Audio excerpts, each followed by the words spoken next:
ओम वृकोदराय नमः, ओम धर्मराजाय नमः, ओम यमाय नमः, ओम मृत्युवे नमः, ओम अंतकाय नमः। आप सभी श्रोताओं का माँ की धरोहर चैनल पर स्वागत है। आप सभी को नरक चतुर्दशी या रूप चतुर्दशी की हार्दिक शुभकामनाएं। आज के दिन सूर्योदय के पूर्व उठकर तेल उपटन लगाकर भली भांति स्नान करना चाहिए। इस दिन के स्नान का विशेष महत्व है। जो लोग इस दिन सूर्योदय से पूर्व उठकर स्नान नहीं करते, वर्ष भर उनके शुभ कार्यों का नाश होता है, वर्ष भर दुख में बीतता है, वे मलिन तथा दरिद्री रहते हैं। इस दिन स्नान आदि से निपटकर यमराज का तर्पण करने 3 अंजलि जल अर्पित करने का विधान है। इस दिन संध्या के समय दीपक भी जलाए जाते हैं। इसे छोटी दीपावली भी कहते हैं। दीपक जलाने की विधि त्रयोदशी से अमावस्या तक है। त्रयोदशी के दिन यमराज के लिए एक दीपक जलाया जाता है। अमावस्या को बड़ी दीपावली का पूजन होता है। इन तीनों दिनों में दीपक जलाने के कारण यह बताया जाता है कि इन दिनों भगवान वामन ने राजा बलि की पृथ्वी को नापा था। भगवान वामन ने 3 पगों में संपूर्ण पृथ्वी तथा बलि के शरीर को नाप लिया था।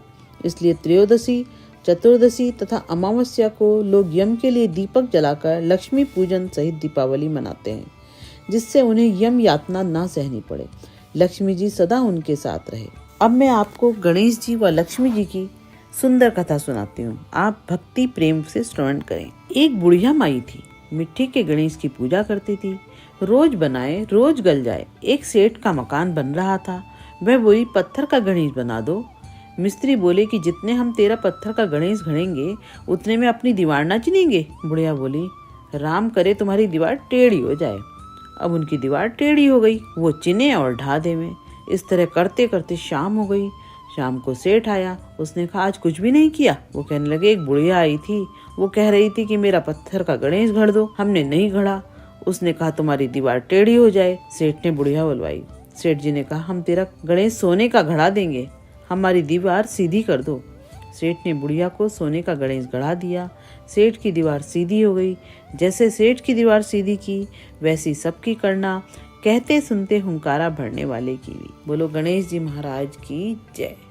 अब लक्ष्मी जी की कथा सुनते हैं। एक ब्राह्मण था, रोज पीपल में जल चढ़ावे था।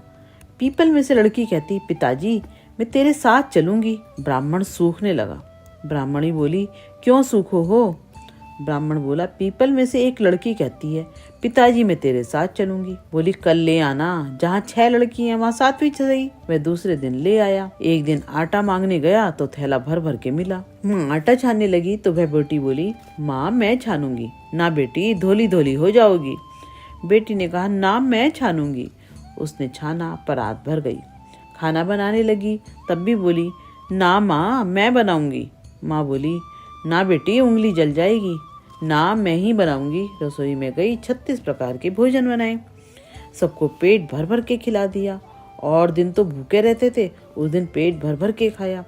ब्राह्मणी का भाई आया, जीजी मुझे तो भूख लगी है, रोटी खाऊंगा। बहन सूखने लगी, सबने खा लिया, अब कहाँ से खिलाऊंगी। बेटी बोली, माँ क्या बात है, तेरा मामा आया है, रोटी खाएगा। वो रसोई में गई, 36 प्रकार के भोजन बनाए और लाकर मामा को जिमा दिया।